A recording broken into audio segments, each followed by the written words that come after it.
Secretary of State Marco Rubio said Friday there has been slight progress in negotiations with Iran, but cautioned that a deal remains out of reach. Rubio spoke at a NATO foreign ministers meeting in Helsingborg, Sweden, days after President Trump said he was holding off on a military strike because serious talks were underway. Trump has threatened for weeks that the ceasefire reached in mid-April could collapse if Iran does not reach a deal.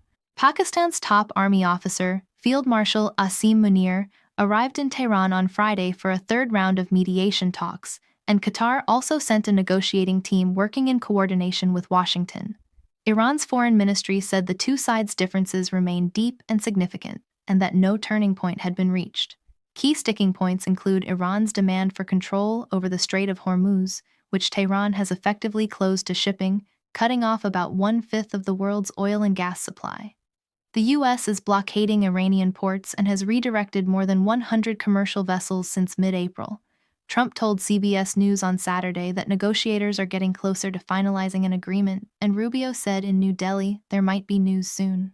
The administration was also reported Friday to be preparing for a fresh round of military strikes, even as diplomacy continued. Senate Republicans departed Washington for the Memorial Day recess Thursday without passing a $72 billion reconciliation bill to fund immigration and customs enforcement and Customs and Border Patrol. The collapse was triggered by a fierce internal revolt over a nearly $1.8 billion anti-weaponization fund inserted by the Justice Department at the last minute. GOP senators said they were blindsided by the fund, which would compensate individuals who claim they were politically targeted by past administrations. Around 25 Republicans spoke out against the fund in a closed-door meeting with Acting Attorney General Todd Blanche, which one source described as a shit show.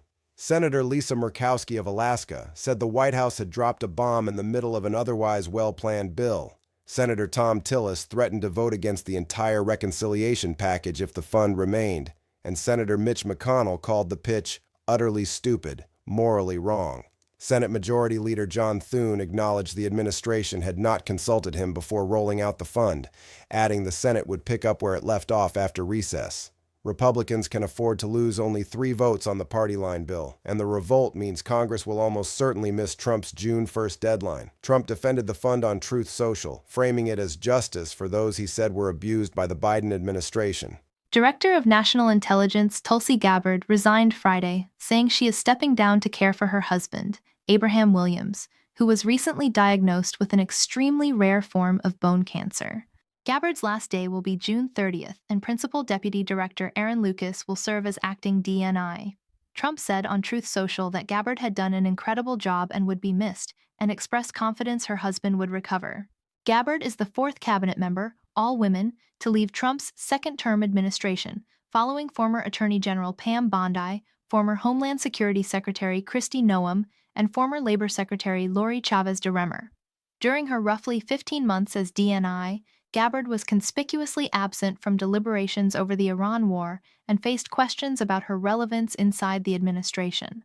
Senator Adam Schiff called her resignation her only positive contribution to national security, accusing her of politicizing intelligence during her tenure.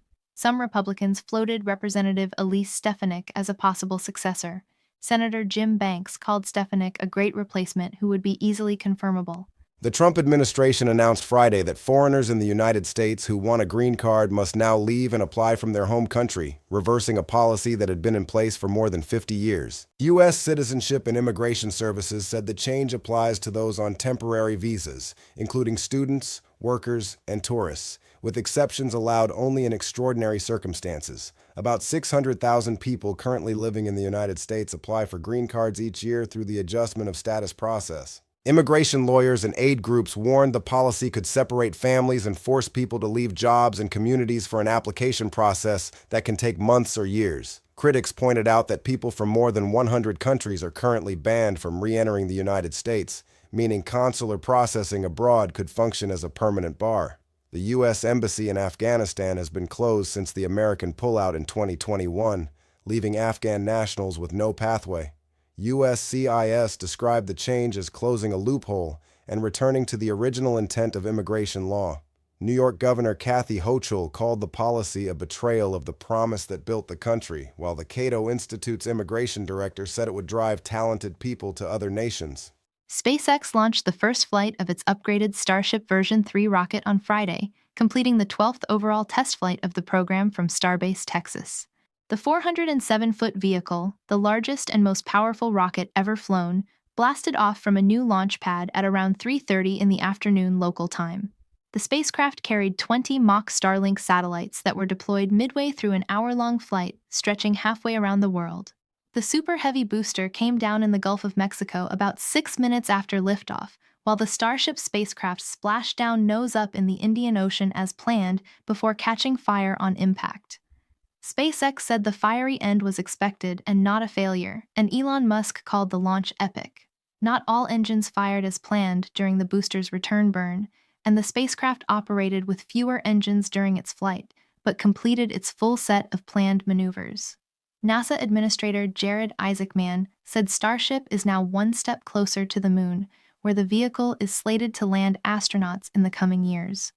The flight came 2 days after Musk announced plans to take SpaceX public, with the company targeting a valuation of $1.75 trillion. A gas explosion at a coal mine in China's northern Shaanxi province killed at least 90 people on Friday evening, state media reported. The blast occurred at the Liushengyu mine in Changji City, with official news agency Xinhua confirming the accident happened while around 247 workers were on duty. Rescue operations were underway Saturday at the site, with images showing emergency crews working through the debris. Chinese coal mines are among the most dangerous in the world, with gas explosions and cave-ins a recurring hazard despite years of government safety campaigns. The death toll could rise as rescue teams continue to work through the site.